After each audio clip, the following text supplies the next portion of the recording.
The fluid mosaic model is the most widely accepted description of how the components of biological membranes combine to support their varied functions. The term mosaic suggests a variety of components interacting in different ways, as illustrated in the figure below.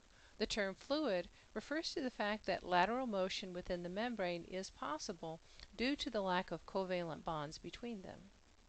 Although lateral movement is possible, movement may be somewhat limited due to the presence of microdomains known as lipid rafts. As shown here, lipid rafts tend to contain a high concentration of cholesterol and sphingolipids. These rafts become building blocks on which membrane specificity is based. They are often focal points for membrane fusion events. Let's take a look at a couple of experimental techniques for collecting structural information about membranes.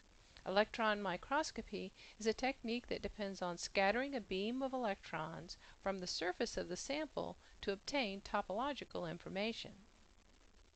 In preparation for this type of analysis, the membrane is first frozen and then fractured along the interface of the two monolayers.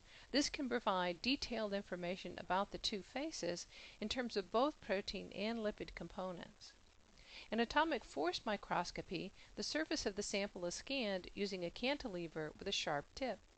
Electrical measurements determine the amount of force generated between this tip and the sample's surface, and this serves to generate a three-dimensional image. These types of experiments help to contribute to our current model of membrane composition and associations.